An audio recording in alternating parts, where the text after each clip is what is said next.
เลยอืมมันอยู่อดที่ใส่เชิงเฮือนบ่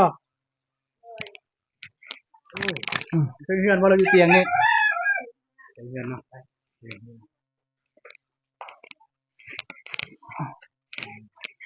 เป็นมันคือเต้น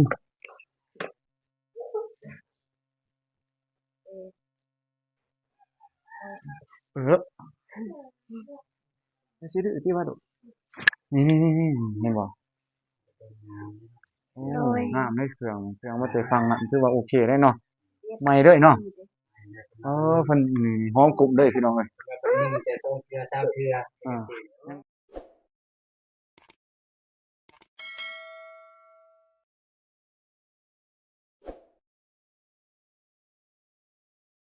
่าพี่น้องเอ้ยบรรยากาศเป็นเพลงเที่ยงๆแต่เปียงๆพี่น้องเอ้ยมื้อนี้อากาศดีหลายมื้อนี้มาอยู่บ้านของน้องบองน้องกระเลยพี่น้องเอ้ยครับทักทายสบายดีพ่อแม่พี่น้อง FC เบิดสุขุสุคนนะบัวอยู่ไกลเนาะอยู่ภายในต่างประเทศยินดีต้อนรับเข้าสู่ช่องบ่าวผู้บกแสดงเช่นเก่าเช่นเคยพี่น้องเอ้ยมื้อนี้บ่าวเองก็เดินทางมาส่งเครื่องให้บ่าวตุลที่ว่าเป็นเครื่องฝากของทางบ่าวตุลว่าเป็นเครื่องฝากของ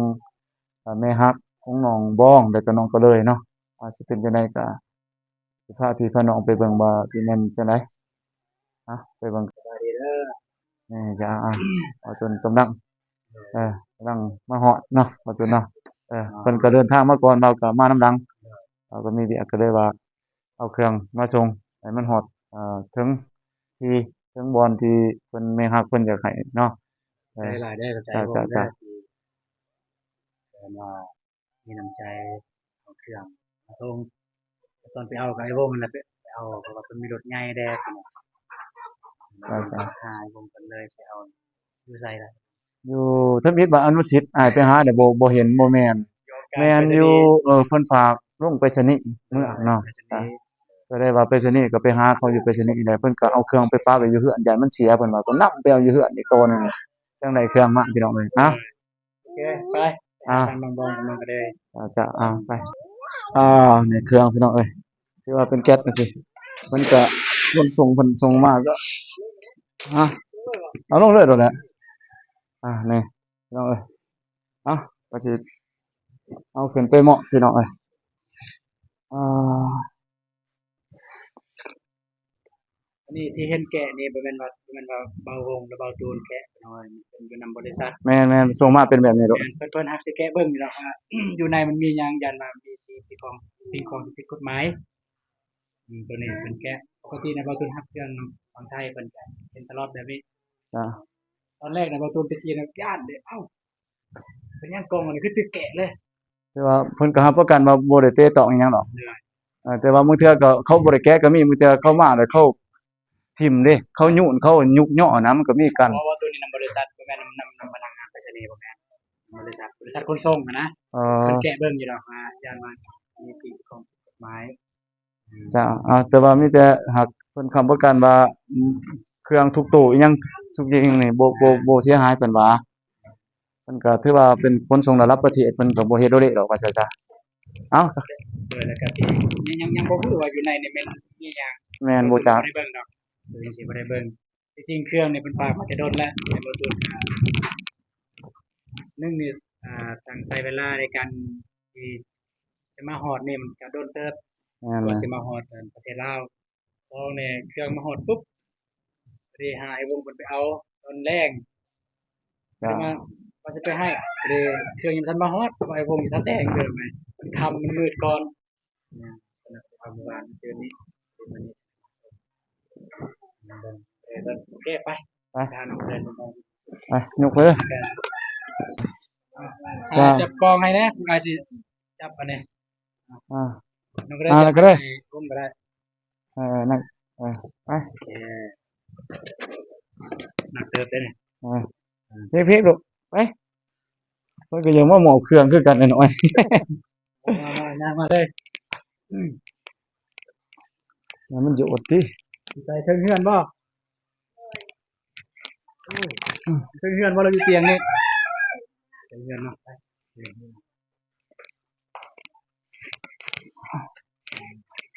เป็นมือถือขึ้น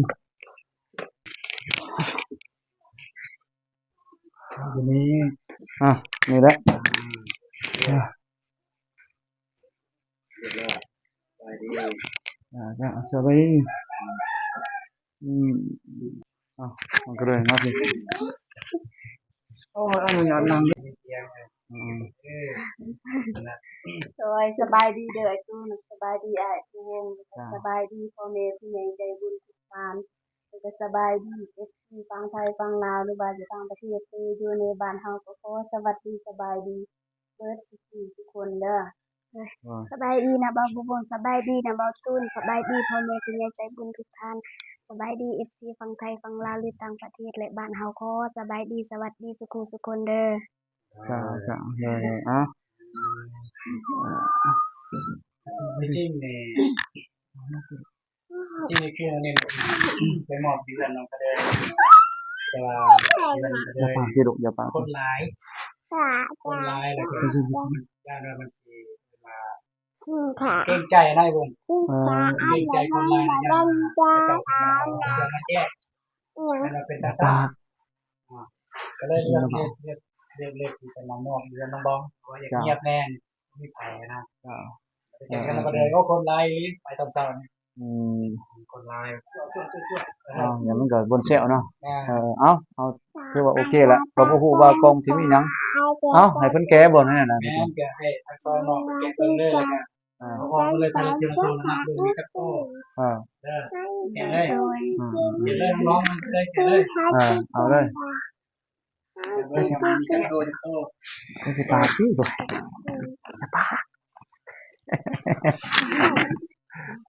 นั่นดีขึ้นก็คือเบิ่งเครื่องขึ้นนำมันเป็นได้บ่ โอเค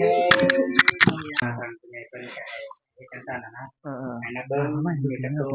บ่ปากหรอกนั่งอยู่ข้างพ่อพี่นั่งโลดติดนั่งอยู่ตรงพี่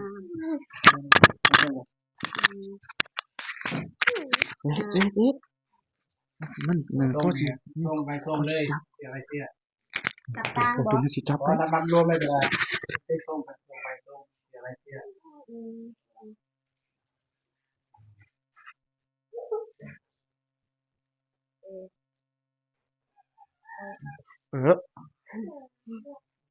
สิดื้อที่ว่าดุนี่เห็นบ่โอ้งามเลยเครื่องมาแต่ฟังนั่นคือว่าโอเคได้เนาะใหม่เลยเนาะเพิ่นหอมกลุ่มเลยพี่น้องเอ้ย แต่ส่งเทือตามเทือ ยังใหม่ยังงามเลยนี่เฮ็ดที่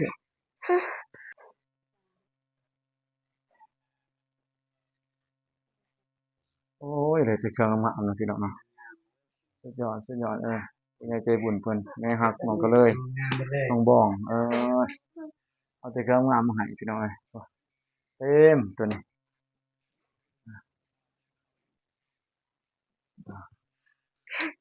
สุดยอดนี่จังน้องยังงามๆใหม่ๆเอี่ยมเลยพี่น้องเอ้ยเป็นเครื่องมือสองบ่บ่ตุน ว่าเครื่อง คือว่ายังคือมือหนึ่งเนาะยังงามอยู่เนาะ ว่าเครื่องเพิ่นเองนะมันเป็นเครื่องเพิ่นซื้อในตลาดแม่เครื่องเพิ่นเองเครื่องลูกหลานเพิ่นเองนะใส่เพิ่นนุ่งส่งเทือตามเทือซื้อคือว่ายังใหม่ยังงามอยู่เนาะ ยิ่งงาม ยังเอี่ยมเลยพี่น้องเอ้ยพุ่นเครื่องทรงก็หลายพื้นเติบหลายโตเติบเสื้อก็หลายพี่น้องนี่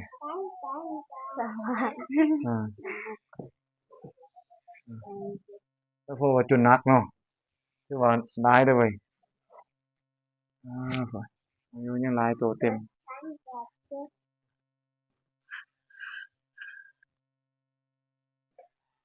ดังเด้อ 39โตนะนี่เดี๋ยวนี้ก็มี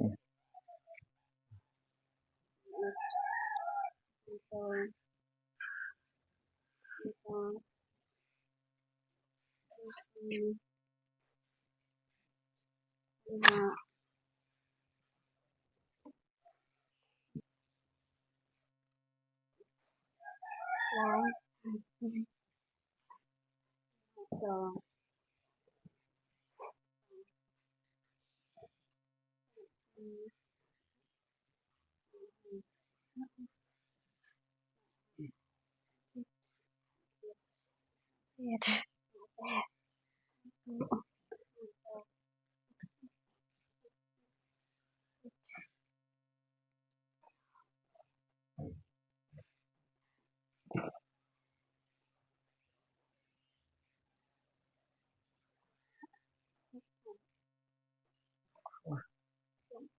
สือ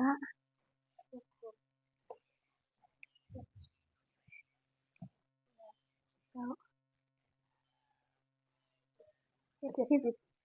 โอ้ 72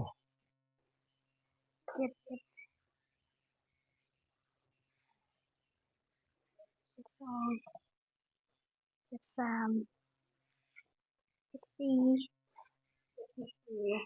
74 14ตัวว้าว โดย เต็มแก๊สพี่น้องเอ้ย เรียบร้อย เกือบร้อยตัว จริงๆเนี่ยเป็นฝากมาลายเป็นฝากลายแต่ อ่า ประมาณ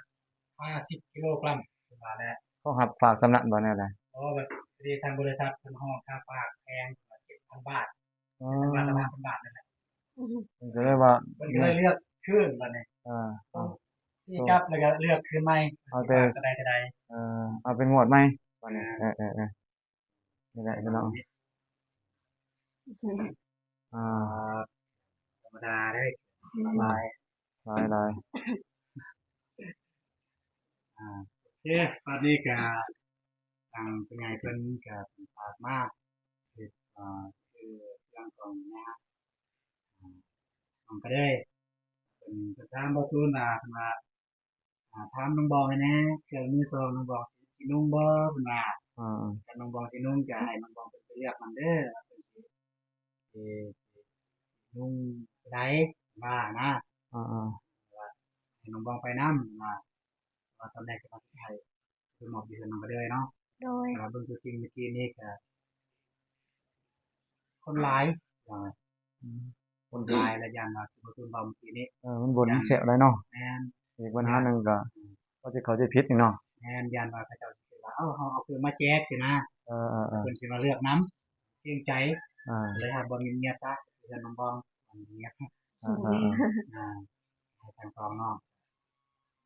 เลือกเอาน้องบองเลือกเอาก่อนเลยแต่ว่ามันก็เลยเลือกเอาก่อนก็ได้แล้วน้องบองสิเลือกเอาตัวนี้ น้องก็เลยเลือก สิ ก่อน เลือกก็ให้น้องก็เลย อะไรแรงกันคนละครึ่งหรือแนวไหน ว่าให้น้องก็เลยจับให้เอาเอ้ยเจ้าตัวนี้เด้อ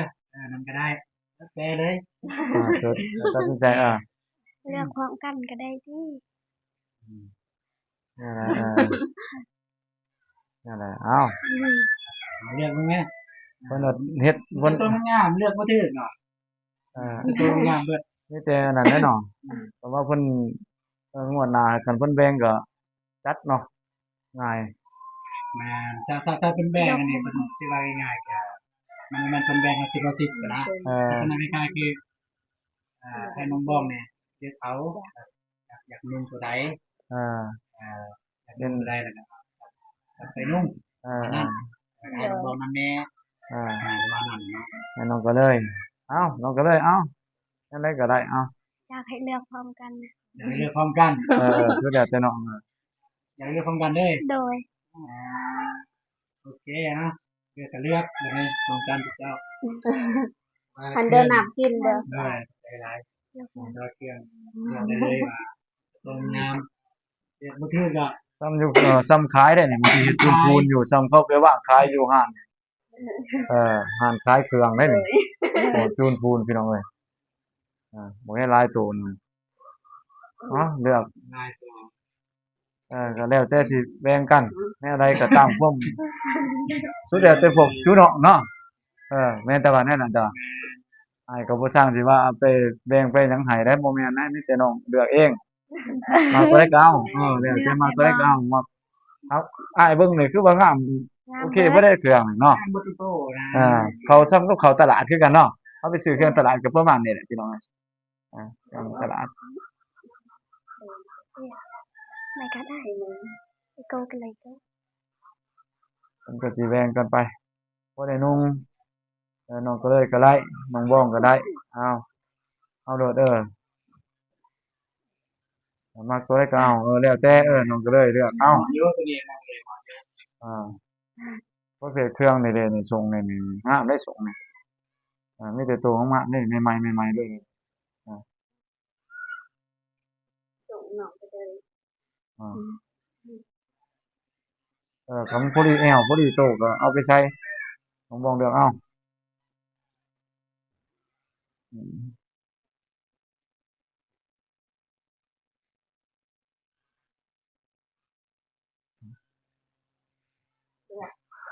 บ่จักเด้อจักเอาโลดจะมักตัวใดก็จักเอาดึงเลย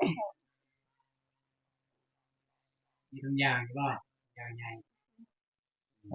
ใส่ถุงยาง อย่างโอ้ย เลือกเลยทางแม่เป็นมาจะให้น้องเลยเป็นโตงามเวลาทำงานไปได้ นุ่งเสื้อแบบนุ่งมายิง เพิ่นเห็นน้องก็เลยห่มเสื้อมิดเนาะเพราะว่าเสื้อก็ส่วนใหญ่ก็บ่มีเงินซื้อนั่นแหละว่าง่ายๆเลยห่มเสื้อแต่เสื้อเก่าแม่เพิ่นก็รู้โตนว่าเอาเสื้อใหม่มาให้นุ่งบ่ได้เอ่อให้พี่ให้น้องได้เบิ่ง FC ได้เบิ่งยามไปเวียกไปงานอยู่ในบ้านในซองทำบุญทำทานเนาะไปหันมานี่ก็ได้ห่มเสื้องามๆนำเขาแน่นี่จุดประสงค์ของแม่ๆเพิ่นFC เพิ่นรู้โตนน้องบองมักตัวนั้นบ่ พอดีน้องบอล มันใหญ่เด้อตัวนั้นน้องก็เลยเอาตัวนั้นงามก็เลยโอ้เพิ่นก็อบหอมมาคักแน่เนาะย่อขึ้นหอมกุมถิพี่น้องเอ้ยเลย คั น้ ก องเป็นซักไปยังดีนะเกี่ยง เลยพอดีงาม เพิ่นบอกให้เอื้อยตัวนั้นเสื้อขาว มีอะไรบ่โดย นี่เด้น้องก็เดินงานได้เสีย เอาติก็ได้ สิบตัวนี้น้องก็เดิน โดย เยอะหนึ่งแขนยาวรับได้เดี๋ยวน้องบองจับเนี่ยน้องก็เดิน และบ้องเอ็กได้เองบ่ ตัวหน่อยดิ โดย ตัวนั้น เสร็จตัวหน่อย ขอบใจเลย ตัวน้อยตัวใหญ่ก็เลือกเลยน้องก็เดินเชื่อว่าน้องมีเสื้อผ้าอย่างว่าน้องมีเสื้อลายเป็นน้ำจิตน้ำใจจากน้อง นี่เด้เอ็กบ้องทึกอันนี้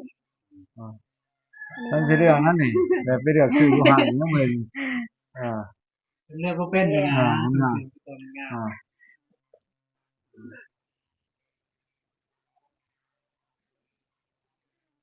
โอเคเป็นนอกจากให้เป็นของต้องเช้าจนซะลึกเกินลึกกองให้แล้วก่อนเนาะทำประตูจะตรงนั้น